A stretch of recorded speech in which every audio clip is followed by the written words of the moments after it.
Hey guys, welcome to this episode of our video lectures. The topics of this episode are aggression and play. Intuitively you would think that those two topics are not actually related to one another. But depending on the particular study system that you're focusing on, it can actually be intimately linked.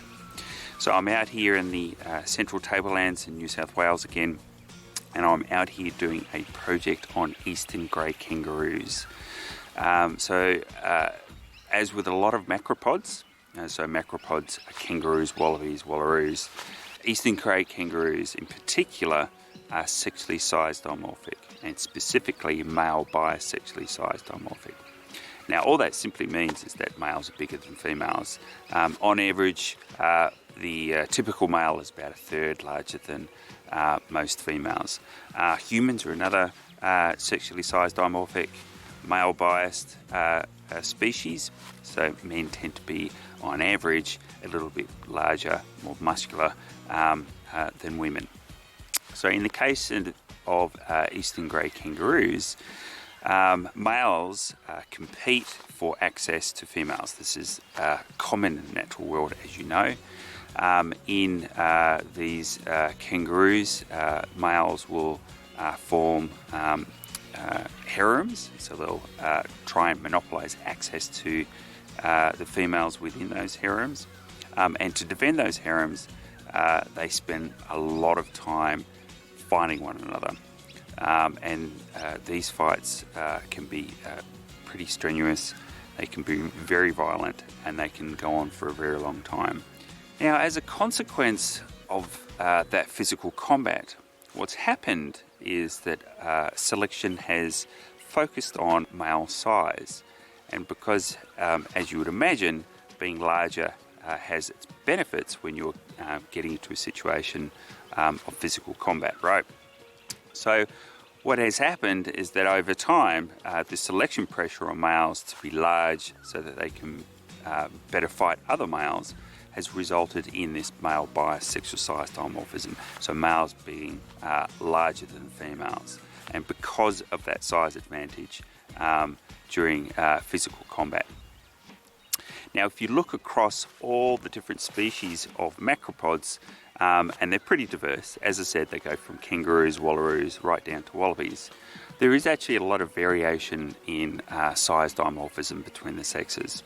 So eastern grey kangaroos, red kangaroos are at the peak. The males are the largest relative to females.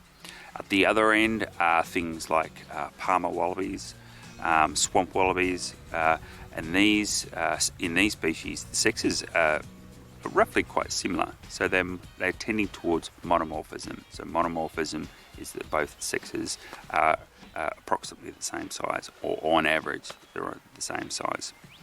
So what I'm trying to get at is if you actually look at the degree of male biased size dimorphism among closely related species, you can actually get a reasonably good idea about what the likely social system, the reproductive system of those species are.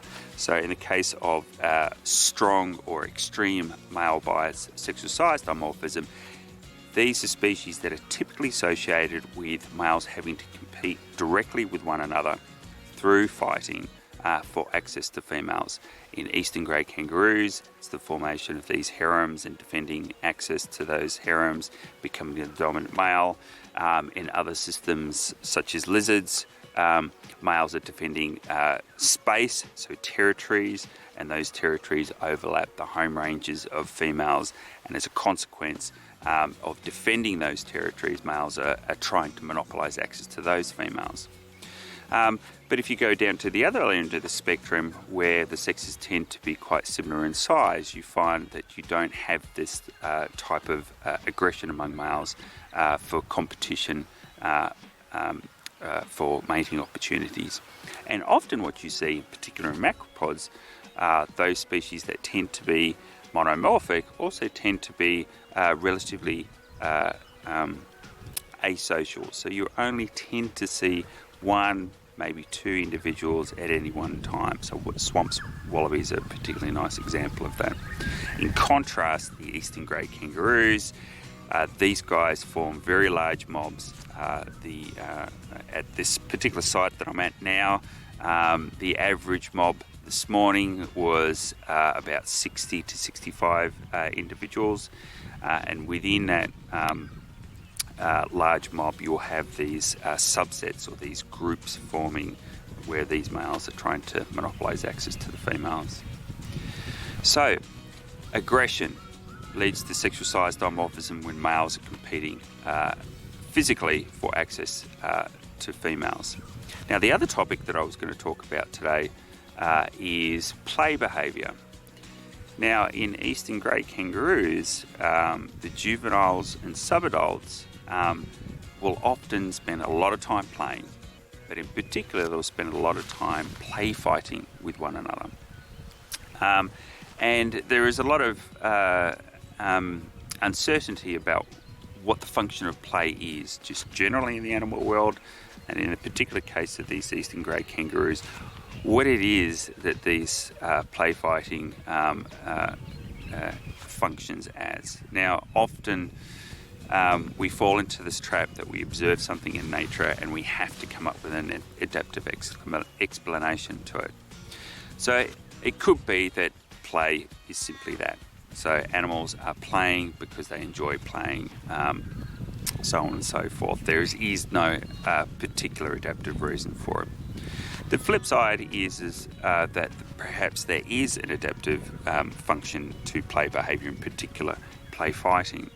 One of the hypotheses is that males, as juveniles and subadults, are play fighting with their peers to effectively get their skill set up, so training themselves for their future role, hopefully in their minds, of being the dominant male and monopolising access to females. So that play, while it's not very violent, it's a bit of a scrap, it's pretty playful. You can see that when you're watching it. There's no really a winner or a loser. The idea here is that they're effectively practicing fighting for later on in life. And that's a relatively obvious hypothesis. But the problem with that hypothesis is that would predict that it's mostly the boys that are doing play fighting, and the boys play fighting with other boys. But what you see in eastern grey kangaroos is that you see play fighting among boys and girls, so juveniles and subadult males and females. Females are play fighting with one another. They're play fighting with the males. Sometimes they're even play fighting with mum. So that hypothesis could still be viable, but it doesn't really explain why females or the girls are play fighting.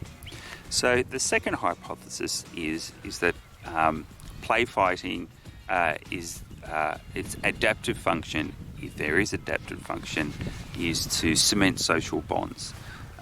In particular, social bonds among members of the same family, for example, social bonds among members of a particular group. So these are large mobs of kangaroos, but there will often be smaller groups within that larger mob. So this play fighting, this interaction is just general social behaviour, and again it's there to cement social bonds between members. And the idea would be is that those social bonds may actually retain through development, through into adulthood as well. So you'll tend to see males and females tending to associate based on whether they are associating perhaps play fighting as juveniles. So play in the animal world, as I said, is a bit of a puzzle to researchers. You'll see a lot of animals play, in juveniles in particular, but you'll see adults playing as well. You just need to go out to Botany Bay, La Perouse, for example, and see the dolphins playing in the surf at the bows of these cargo ships as they come into Port Botany. There doesn't appear to be any function to that behaviour. They're just jumping out of the water and they appear to be just enjoying themselves. So perhaps, again, this play behaviour has no adaptive significance, but of course it could also be, again, some type of affiliation behaviour, cementing those social bonds between particular groups of individuals. So in terms of the study that I'm doing out here, I've been coming out here for a number of years, and I spent a lot of time in that thing over there. So that's a hide, if you haven't realised that already. It's just a glorified tent, to be honest with you. Eastern grey kangaroos are crepuscular, so a lot of their activity is concentrated around dawn and also dusk. So if you want to study their social behaviour, their aggression, their play behaviour, the time to do that is first thing in the morning or late in the afternoon. So I've been in that hide since 4 o'clock this morning, and I have a video recorder and also I have a digital camera. So all the work that I'm doing to a large extent is purely observational. It's recording behaviour, it's taking photos of individuals. We can actually identify individuals based on the morphology of their ears. We've got a special program back in the lab that we can trace the shape of the ear, and we can use that to identify particular individuals. So each individual has its own unique shape of the ear, so it's almost like a fingerprint for eastern grey kangaroos. So that's important because I've been coming out here for a number of years and been following the same individuals from year to year. So if you want to test a longitudinal hypothesis such as play behaviour play fighting specifically is related to aggression and real fighting as adults, you need to ideally follow individuals from juveniles and subadults all the way through to adulthood and see whether there is a link between their frequency of play behaviour, their frequency of play fighting with particular individuals, particular sex of individuals, and where those individuals end up in the dominant hierarchy later on in life. So identifying individuals is important, and recording the social behaviour so that we can take it back to the lab and we can record all sorts of things from the overall duration of combat, the likely winner of a particular bout, how many hits, how many instances that we have of the stereotyped behaviour that often starts off physical fights, where males do the stereotyped scratching, and they also do a lot of grass pulling as well. It's all standoff just before they get into the nitty-gritty of getting into physical combat. So I spent a lot of hours sitting in a hide before dawn and recording the social behaviour of these animals. And I do this for a couple of weeks every year. And with that, I'm able to accumulate a fairly large library of who's who in the particular mobs, who's associated with the particular individuals, and I can also get information on who's reproducing. I can see which females are carrying pouch young, which females are interacting with particular males, so on and so forth. So even through purely observational techniques, sure, we've got some sophisticated shape analysis and of course video recordings. At the end of the day, it's all observation, and you can still get a lot of information and test some hypotheses associated with particular behaviours. Of course, you don't really need to have a fancy hide. You can park a vehicle, leave it overnight, it's just as good. It's actually more comfortable as well. So there's been a lot of research on the potential adaptive significance of forming large groups. In the case of these eastern grey kangaroos, individual kangaroos have to face potential predation threat occasionally from dingoes, more commonly from foxes and feral cats. Obviously, As an individual kangaroo, if you're a member of a very large group, you effectively dilute the potential predation threat because there's a whole range of other individuals that that predator could potentially attack.